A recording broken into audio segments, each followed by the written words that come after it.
Já imaginou ser colocado à prova no momento mais frágil da sua vida?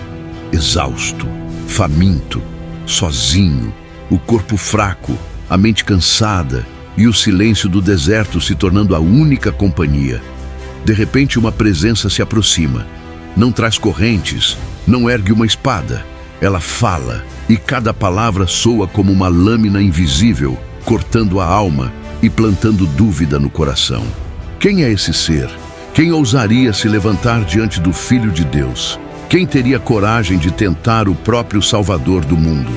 Quando falamos sobre a tentação de Jesus no deserto, não estamos falando de um simples episódio da Bíblia. Estamos diante de um confronto cósmico, um embate entre a luz e as trevas, entre o Criador e aquele que um dia quis tomar o trono do céu. O que realmente aconteceu naquele deserto? Será que Satanás sabia algo que nós não sabemos? E se a tentação de Jesus fosse mais do que uma prova espiritual, mas o capítulo decisivo de uma guerra que começou muito antes da criação do homem? A Bíblia diz que o Espírito Santo levou Jesus ao deserto. Mas por quê? Porque o próprio Deus permitiria que seu filho fosse testado pelo inimigo. E quem, de fato, estava lá diante dele? Um espírito maligno qualquer? Ou o próprio Lúcifer, o anjo caído que ousou desafiar o Altíssimo? Essas perguntas ecoam há séculos, e talvez as respostas estejam muito além do que imaginamos. O que teria acontecido se Jesus tivesse cedido? O que seria da humanidade se o Filho de Deus tivesse escolhido outro caminho? Será que a cruz teria existido? Será que haveria redenção? O que ocorreu no deserto não foi apenas um teste. Foi o início de uma guerra espiritual que decidiria o destino de todos nós. Ali, sob o sol escaldante e a solidão absoluta, dois reinos se confrontaram: o reino da luz e o império das trevas. E o mais impressionante é que essa batalha não terminou ali. Ela continua dentro de mim, dentro de você e em todo aquele que decide seguir o caminho de Cristo. Fique comigo até o final deste vídeo. Hoje você vai descobrir o que realmente aconteceu no deserto e entender como aquela vitória silenciosa mudou para sempre o destino da humanidade. Porque o que parecia apenas uma tentação foi, na verdade, uma revelação. A prova de que a luz nunca é vencida pelas trevas. Você está no Discípulos da Bíblia, um espaço criado para explorar as Escrituras e revelar os mistérios que moldaram a nossa fé. Aqui, cada vídeo é uma jornada, uma busca por respostas que poucos têm coragem de fazer, e uma caminhada espiritual que nos aproxima do coração de Deus. Se esta mensagem está falando ao seu coração, inscreva-se agora no canal, ative o sininho das notificações e compartilhe este vídeo com seus amigos e familiares. A palavra de Deus precisa ser espalhada e você pode fazer parte dessa missão. Agora prepare-se, porque a jornada pelo deserto está prestes a começar. E o que você vai ouvir a seguir pode mudar completamente a forma como você entende a tentação, a fé e o poder da obediência. Logo após ser batizado nas águas do Jordão, quando o céu se abriu e uma voz divina ecoou dizendo: "Este é o meu Filho amado, em quem me agrado." Jesus não foi levado a um palácio, nem a um trono, nem a um lugar de descanso. O Espírito Santo o conduziu ao deserto. Um lugar de solidão, de silêncio, de provação. Um cenário de calor sufocante durante o dia e frio cortante durante a noite. Ali não havia abrigo, nem conforto, nem companhia. Apenas a vastidão das areias, o eco do vento e o peso da missão que se aproximava. Mas por que o Espírito o levou até lá? Porque o Filho de Deus precisaria passar pelo deserto antes de iniciar sua obra. A resposta está no próprio coração de Deus. Porque antes da glória vem a provação. Antes da vitória vem o teste. E antes de libertar o mundo, Jesus precisaria vencer a batalha que todos os outros haviam perdido. Durante 40 dias e 40 noites, ele caminhou entre as pedras, jejuando, orando e enfrentando a si mesmo. A fome consumia o corpo, mas o espírito se fortalecia a cada passo. O silêncio do deserto se tornava o campo onde a fé seria forjada. O número 40 sempre teve um significado profundo nas Escrituras. Israel vagou 40 anos pelo deserto, sendo provado em fidelidade. Moisés passou 40 dias no Monte Sinai antes de receber a lei. Elias caminhou 40 dias até o monte de Deus, sustentado apenas pela força divina. Agora, o próprio Filho de Deus enfrentava seus 40 dias, não como punição, mas como preparação, porque o deserto não é o fim, é o início do propósito. O deserto revela quem realmente somos. Lá não há máscaras, não há distrações, não há plateia, só o homem e Deus. E é nesse silêncio que o coração é exposto e a fé é testada. Jesus sabia que o deserto seria o terreno da batalha. Cada pedra, cada sombra, cada sopro de vento parecia carregar o peso da história humana. O mesmo lugar onde Israel murmurou, onde profetas fugiram, onde reis se desesperaram, agora seria o campo onde o Salvador triunfaria. Ele veio para vencer onde os outros haviam falhado. O primeiro homem, Adão, caiu diante da tentação no paraíso. O último Adão, Jesus Cristo, enfrentaria a tentação no deserto, não cercado de abundância, mas cercado de escassez.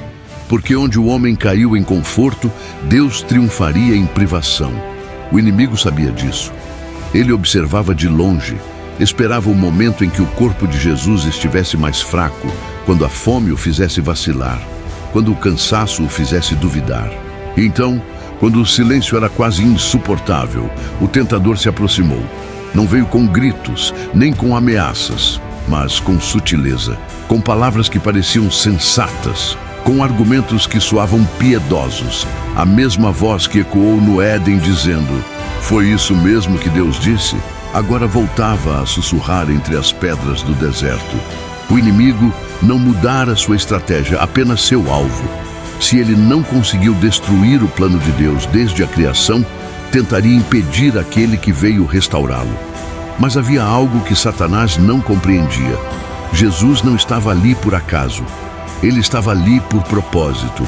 Cada passo, cada dor, cada momento de fome fazia parte do plano divino. O deserto não era um castigo, era o campo da consagração.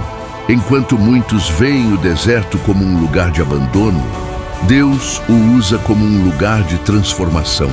Foi ali que Moisés encontrou a sarça ardente. Foi ali que Elias ouviu a voz suave do Senhor. E foi ali, naquele mesmo deserto, que Jesus provaria que a verdadeira força não vem da carne, mas do Espírito. Ele não levaria nada consigo, nem pão, nem água, nem companhia. Apenas a palavra viva de Deus. E era justamente essa palavra que se tornaria sua arma, porque quando o inimigo se aproximasse, não encontraria um homem cansado, mas o filho obediente. E então, quando a areia cessou seu movimento, quando o vento se acalmou, quando o silêncio se tornou quase palpável, o tentador chegou. O palco da maior batalha espiritual da história estava montado. O Filho de Deus e o Príncipe das Trevas, frente a frente. Um para destruir, o outro para redimir. E foi ali, no meio da solidão e da fome, que começou o confronto que mudaria o destino da humanidade. O sol queimava o chão seco. As pedras, aquecidas pelo calor, brilhavam como brasas. O corpo de Jesus já estava enfraquecido, os lábios rachados, a fome se tornara um peso quase insuportável. E foi exatamente nesse momento, quando o corpo cedeu e a mente lutava para permanecer firme, que o inimigo se aproximou. Não com rugidos, mas com palavras. Palavras suaves, envolventes, cuidadosamente escolhidas. Se és o Filho de Deus, manda que estas pedras se transformem em pães. Uma frase simples, mas carregada de uma estratégia mortal. Satanás não negou quem Jesus era. Ele apenas tentou distorcer o propósito de sua missão. Tentou provocar Jesus a usar seu poder divino para satisfazer uma necessidade humana. A tentação parecia lógica. Jesus tinha fome, ele tinha poder, poderia transformar as pedras em alimento, mas por trás dessa sugestão havia algo muito mais profundo. O inimigo não estava apenas oferecendo pão, estava questionando a confiança de Jesus no Pai. O diabo sabia que a fome era apenas o sintoma, mas a verdadeira batalha estava no coração. Queria que Jesus duvidasse do cuidado de Deus. Queria que ele agisse por conta própria, fora da vontade divina. Porque é assim que o inimigo age. Ele não nos tenta com o mal explícito, mas com o bem aparente. Ele oferece atalhos que parecem justos, mas que afastam do propósito de Deus. Se você é mesmo o Filho de Deus, a dúvida escondida em cada palavra era o verdadeiro golpe. Satanás não estava apenas tentando gerar fome, estava tentando plantar insegurança. Mas Jesus, mesmo exausto, não respondeu com raiva nem com desespero. Ele respondeu com a palavra. Está escrito: o homem não viverá só de pão, mas de toda palavra que procede da boca de Deus. Com uma única frase, Jesus desmontou toda a armadilha. Ele lembrou ao inimigo e a todos nós que o alimento físico pode sustentar o corpo, mas apenas a palavra de Deus sustenta a alma.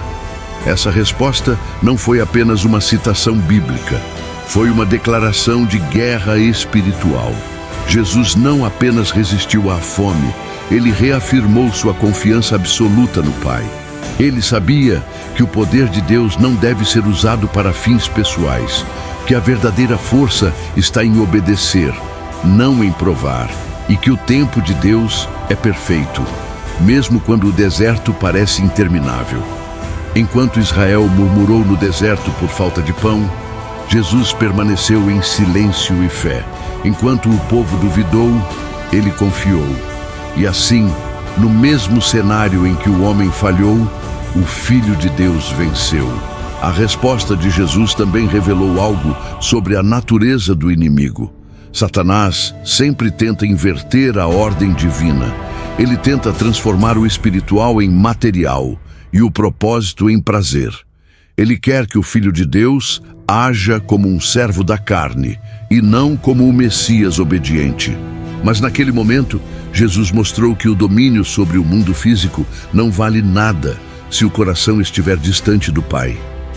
Ele mostrou que o verdadeiro poder é resistir àquilo que parece fácil para cumprir aquilo que é eterno.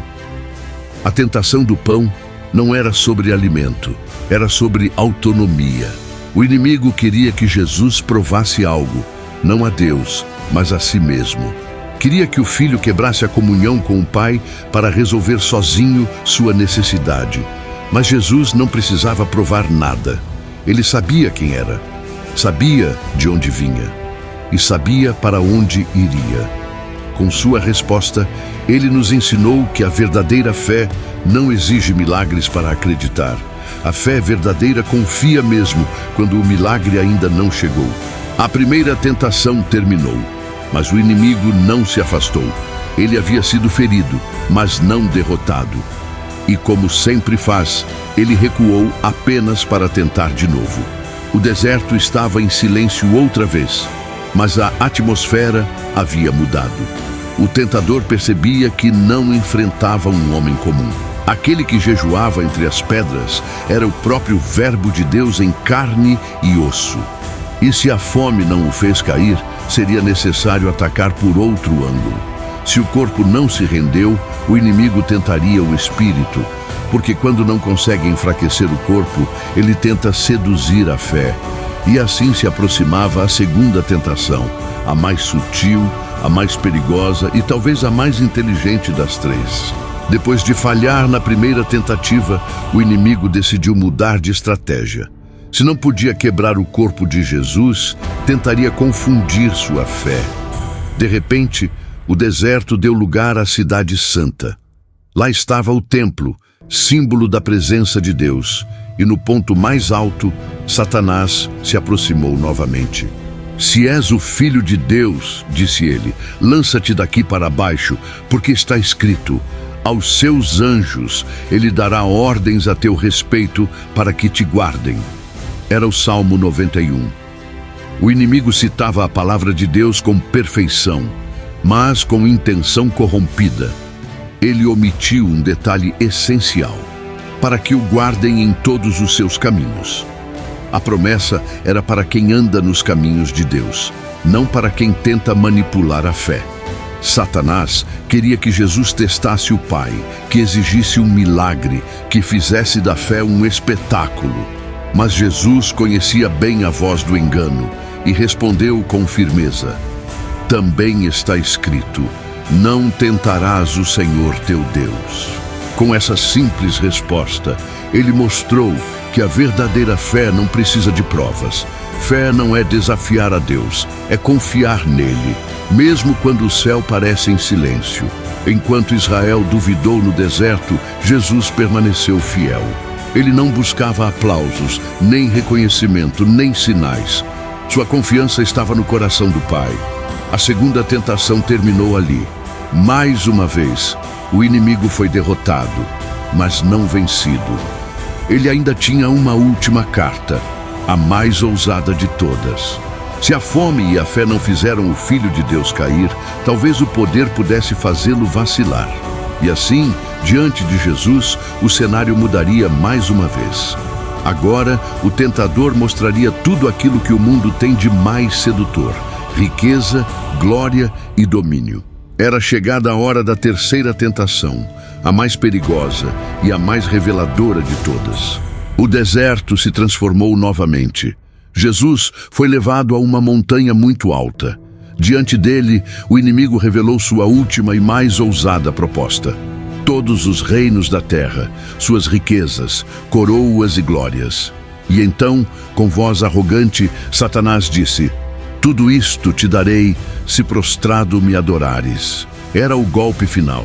O tentador oferecia glória sem cruz, poder sem sacrifício, reino sem obediência. Mas Jesus não hesitou.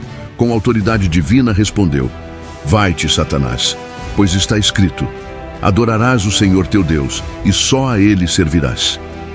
Aquelas palavras encerraram a batalha. O deserto, que começou como provação, terminou como vitória. O inimigo foi derrotado, e os anjos vieram servir o Filho de Deus. Ali, a tentação chegou ao fim, mas a guerra não. O diabo recuou até o momento oportuno, esperando pela cruz. Mas o que ele não sabia é que a vitória já havia sido decretada, porque a fé que venceu no deserto é a mesma que triunfaria no Calvário. O Filho de Deus venceu não com força, mas com obediência, não com exércitos, mas com fidelidade, não com poder, mas com amor. O deserto não foi o fim, foi o começo.